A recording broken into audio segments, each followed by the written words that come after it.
இன்னும் எத்தனை ஹேஷ்டேக்ஸ் தான் நம்ம போட போறோம் அப்படின்னு தெரியல. ஏன்னா ஹேஷ்டேக்ஸ் எல்லாமே வந்து நாளுக்கு நாள் மாறிட்டே தான் இருக்கு. ஜெயப்பிரியா, சுப்ரியான்னு சொல்லிட்டு ஹேஷ்டேக்ஸ் மட்டும் தான் மாறிட்டு இருக்கே தவிர அந்த ஹேஷ்டேக் பின்னாடி அந்த பெண்களுக்கு நிகழ்த்தப்பட்ட அந்த கொடுமை இப்போ வரைக்கும் மாறல அப்படின்னு தான் சொல்லலாம். ஏன்னா இதுக்கு முன்னாடி நிறைய கேஸ் பார்த்துப்போங்க. எத்தனை காலத்துக்கு தான் பொண்ணு நீ இப்படி போ, அப்படி போ, இப்படி நடந்துக்கோ, இப்படி மரியாதையா நடந்துக்கோ, இப்படி ட்ரெஸ் பண்ணு, இப்படி நடந்து போ அப்படின்ட்டு எத்தனை காலத்துக்கு தான் நம்ம பொண்ணையே சொல்லிட்டு இருக்க போறோம். எந்த ட்ரெஸ் போட்டாலும் பெண்ணுக்கு நடந்துட்டே தான் இருக்கு. அது நிக்க போறதும் இல்லை. எத்தனை காலத்துக்கு தான் இதையே நடந்துட்டு இருக்க போறாங்க அப்படின்றதுதான் ஒரு கேள்விக்குறியாவே இருக்கு. ஹலோ, வணக்கம் அண்ட் வெல்கம் மக்களே. நான் உங்கள் கீர்த்திகா தான் பேசிட்டு இருக்கேன். இன்னைக்கு இந்த வீடியோல பார்க்க போற விஷயம் என்ன அப்படின்னு பாத்தீங்கன்னா, ஆண் வர்க்கம் மட்டும் இல்லாம மனித இனமே வந்து கேவலமா வெக்கப்பட்டு தலகுனினும், முக்கியமா ஆண் வர்க்கமே வந்து தலகுனிற அளவுக்கு தான் இந்த செயல் இருந்துட்டு இருக்கு. ஒரு சில பேர்னால மொத்த ஆண் வர்க்கத்தையுமே இந்த உலகம் ஒரு அச்சத்துக்குரிய நிலையா தான் இருக்கு. அதுவும் பெண்களுக்கு ஆண்களை பார்த்தாலே பயம் வர அளவுக்கு தான் ஒரு சில ஆண்கள் இப்போ இந்த காலத்துல நடந்துட்டு இருக்காங்க. ஸோ பாண்டிச்சேரியில 17 வயது பெண்ணை 3 மாத காலமா பல முறை பலாத்காரம் பண்ணியிருக்காங்க. அவரோட உடல் உறுப்புகள், அதாவது அவரோட பிரைவேட் ஸ்பாட்ஸ்ல வந்து ரொம்பவே கேவலமா அடிச்சு அந்த பொண்ணை துன்புறுத்தவும் செஞ்சிருக்காங்க. 26 வயதான அந்த உள்ளூர் இளைஞன், பாண்டிச்சேரியில வசிக்கக்கூடிய 26 வயதான அந்த உள்ளூர் இளைஞன் 3 மாதங்களுக்கு முன்னாடி அந்த பொண்ணை ரேப் பண்ணியிருக்காரு. தன்னோட போன்ல வீடியோவும் பதிவிட்டு இருக்காரு.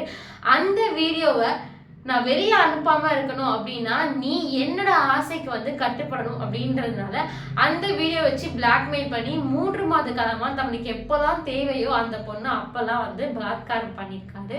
ஸோ இது வந்து 3 மாத காலமா அந்த பொண்ணுக்கு நடந்துட்டு இருக்க விஷயம். இந்த விஷயத்த அந்த பொண்ணால வெளியில சொல்லவும் முடியல. தனக்குள்ளேயே வச்சு வருந்திட்டும் இருந்திருக்கா. இந்த எந்த விஷயமும் அந்த தெரியாத அம்மா என்ன பண்றாங்க அப்படின்னா, அவகிட்ட பேசி தெரியறதுக்காக தன்னுடைய அத்தை, அந்த பொண்ணுடைய அத்தையை வந்து கூப்பிட்டுருக்காங்க. ஸோ அப்பதான் வந்து எனக்கு இங்க இருக்க பிடிக்கல அப்படின்னு சொல்லும் போது அந்த பொண்ணை கேரளாவுக்கு கூட்டிட்டு போயிருக்காங்க. அங்க போன அந்த பொண்ணுக்கு உடல்நிலை வந்து சரியில்லாம போயிருக்கு. அவளை ஹாஸ்பிட்டல் அட்மிட் பண்ணதுக்கப்புறம் தான் இவளை ரேப் பண்ணியிருக்காங்க. இவளோட பிரைவேட் பார்ட்ஸ் வந்து டேமேஜா இருக்கு, பலாத்காரம் நடந்தப்பட்டிருக்கு அப்படின்ற எல்லா உண்மையும் வெளிவருது. இந்த பொண்ணு இப்போ செத்து போயிட்டாங்க. அந்த பொண்ணு சாகிறதுக்கு முன்னாடி மேஜிஸ்ட்ரேட் கிட்ட கொடுத்த வாக்குமூலங்கள் தான் இப்போ நம்ம செய்தியாவும் நியூஸாவும் பார்த்துட்டு இருக்கோம். சாகிறதுக்கு முன்னாடி இந்த பொண்ணுக்கு நியாயம் கிடைச்சிருந்துச்சு அப்படின்னா இந்த பொண்ணும் தைரியமா வாழ்ந்துட்டு இருக்க முடியும். ஸோ எத்தனை காலத்துக்கு தான் இந்த ரேப்பை வந்து பெண்கள் ஃபேஸ் பண்ணிட்டு இருக்க போறாங்க.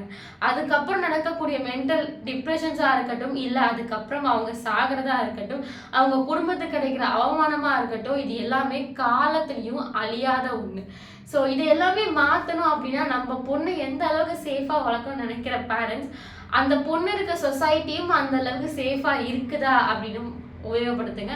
உங்கள் பொண்ணுக்கு எந்த அளவுக்கு நீங்கள் வந்து எல்லா விஷயங்களும் சொல்லி தரீங்களோ அந்த அளவுக்கு அந்த பொண்ணை போல்டாகவும் பிரேவாகவும் வளருங்க. அந்த பொண்ணு எந்த ஒரு விஷயம் நடந்தாலும் ஃபேஸ் பண்ணக்கூடிய அளவுக்கும் அதை எதிர்த்து போராடக்கூடிய அளவுக்கும் அந்த பொண்ணை வளர்க்குறதும் பெற்றோர்களுடைய கடமை தான். இந்த விஷயம் எத்தனை ஹேஷ்டேக்ஸ் போட்டாலும் மாற போகிறதே இல்லை. அந்த மாதிரி ஆட்களுக்கு தண்டனை வந்து ரொம்ப சிவியராக இருக்கணும். நம்ம படங்கள் எல்லாம் பார்க்குறோம் தெரியுமா, அந்த மாதிரி ஆட்களை பீப் போட்டு தான் நம்ம அதை வரைக்க முடியும். ஸோ அந்த மாதிரியான ஒரு வார்த்தை தான். ஸோ அப்படி இருந்தால் மட்டும்தான் இது திருப்பி நடக்காது. ஒரு பிரச்சனை எப்படி திருப்பி நடக்காமல் இருக்கணுமோ அதுக்கு ஏற்ற மாதிரி தண்டனைகள் மாறினா மட்டும்தான் திருப்பி நடக்காமல் இருக்கும். அதுக்காக பெண்களை வீட்டுக்குள்ளேயே பூட்டி வச்சிருக்க போகிறோமா அப்படின்னு கேட்டால் கண்டிப்பாக கிடையாது. இந்த மாதிரியான விஷயங்கள் நடந்துட்டு தான் இருக்குது. இதை தடுக்க என்ன பண்ண முடியும் அப்படின்றது தான் நம்மளும் அரசும் எடுக்கக்கூடிய ஒரு முக்கியமான விஷயம். ஒரு ஹோப் மட்டும்தான் இன் ஃபியூச்சர் இது வந்து நடக்காம இருக்கு. நம்மளோட சொசைட்டி, நம்மளோட பசங்களோட சொசைட்டி எவ்வளோ செக்யூரா வச்சுக்க முடியுமோ அவ்வளோ செக்யூரா வச்சுக்கிறது இந்த காலத்து இளைஞர்களோட கைதான் இருக்கு. ஐ ஹோப் இந்த ஒரு நியூஸ் இதுக்கப்புறம் வரக்கூடிய பெண்கள் எந்த அளவுக்கு வந்து சேஃபாக இருக்கணும், செக்யூராக இருக்கணும், அதே சமயத்தில் போல்டாகவும் இருக்கணும் அப்படின்றத வந்து கண்டிப்பாக ஞாபகம் வச்சுக்கோங்க. நம்மளுக்கு நம்ம தான் சேஃப்டி. ஸோ நம்ம சேஃப்டிக்கு என்ன பண்ண முடியுமோ கண்டிப்பாக பண்ணுங்க. அண்ட் இந்த ஒரு நியூஸோட இன்னைக்கு நான் கிளம்ப வேண்டிய நேரம் வந்தாச்சு. அன்டில் தென் உங்கள் கீர்த்திகா. பாய்.